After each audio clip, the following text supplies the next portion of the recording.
I see two people sitting by the sea, they look at the view. They're saying nothing to each other cause they don't need to. And all I wanna do is sit down and talk to you. All I wanna do is sit here and look at you. And then the couple, they just get to their feet and walk away, walking hand in hand along the beach like every day. And all I wanna do is walk along the shore with you. All I wanna do is share all my thoughts with you. Cambodia is a fascinating place. It's a country like most in Southeast Asia, whose people seem to be brimming with life, friendly, welcoming and eager to smile. But behind this friendliness lies a terrible history, almost too recent to call history, when Pol Pot tried to reinvent Cambodia as a social experiment, known as Year Zero. But go back into ancient history and you'll discover one of the wonders of the world, Angkor Wat, a temple complex so grand and magnificent that it compares easily to the pyramids of Egypt, South America and even Machu Picchu. And it's less than a day's travel from Australia on Thai Airlines. My first stop was Phnom Penh, and some early morning exercise on the banks of the Mekong River, which flows lazily through this hub of trade and temples in the heart of Asia. Okay, I skipped the exercise this time. The dances were too good for me and the Tai Chi didn't feel like my thing this particular morning. Besides, my World Expeditions guide wanted me to get off to the markets before we headed out of town for a bit of a history lesson. After some shopping and taking in the sights of Phnom Penh with its contrasting serene palaces and bustling markets, we jumped into a taxi and headed out of town. This strange building is a memorial to something that seems mostly forgotten in the Western world, but still lies heavily in the hearts of modern Cambodians, few of whom were untouched by what became known as the killing fields. This monument is a tower of skulls built in a field where executions took place, literally in their thousands. It's really hard to capture the horror I feel here on film, but let me say that any trip to Cambodia just isn't complete without a visit to the killing fields. My next stop was Siem Reap, a few hundred kilometres northwest of Phnom Penh, but easily accessible by boat, bus and plane. And it is here that you will find the wonder of the world that is Angkor Wat.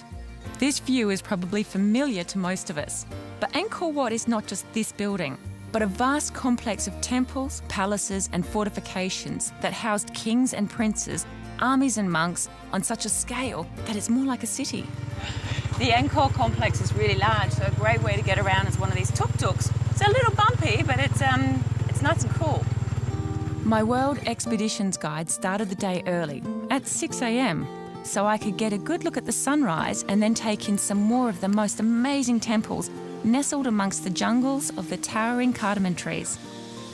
One of the defining features of the Bayong Temple are the 54 towers, each of which have 4 faces of Buddha on them. These intricate and beautiful carvings were begun about 800 years ago, but building continued for hundreds of years, so the deities they pay tribute to come from different religions. Angkor Wat started out as a Hindu temple, but towards the end of the 12th century it became a Buddhist temple. You can spend days exploring Angkor Wat, and each different temple or fortress holds its own wonders. But perhaps the most remarkable thing about Angkor Wat is how it was completely lost in the jungle. It's really difficult to get a true sense of perspective unless you're standing amongst this temple. The way that nature has come in and just like started to dismantle this entire temple complex, it's incredible. Today, the jungle has receded and the complex is easily accessible, and not only on the ground. As well as clambering all over the ancient ruins, you can also take a ride in a balloon for an amazing bird's-eye view of the place. From the 9th to 13th century, Cambodia was considered one of the most wealthiest empires. They used to put jewels in here, like diamonds and rubies and emeralds. Every girl's dream. But unfortunately, today it's considered one of the most poor countries in Southeast Asia. But it's still pretty beautiful. Despite all that has befallen the people of Cambodia, they are incredibly friendly. And some of them know more about us here in Australia than you might think. Australia, a lot many kangaroo and spider and a lot of snake and spider. And I know how many people in Australia, 22 million people. My final stop in Cambodia was the Bear Rescue Centre, where I met Australian zookeeper Emma Gatehouse. Today she spends her time rescuing and caring for sun bears, amongst others, which are native to this part of the world. Cambodia doesn't have any bear farms, which is obviously a very good thing, but we still see the effects. So we've got mainly youngsters, so cubs being taken from the wild, and they're trying to smuggle across the borders to Laos and Vietnam, where all these farms are.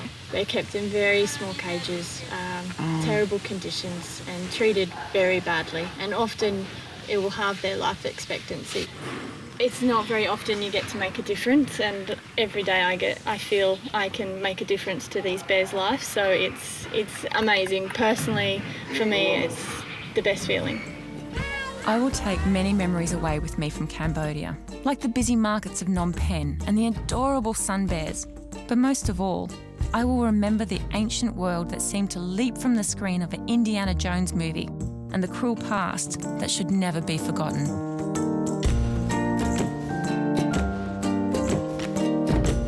Thanks to World Expeditions for guiding us through Cambodia, and Thai Airlines for getting us there.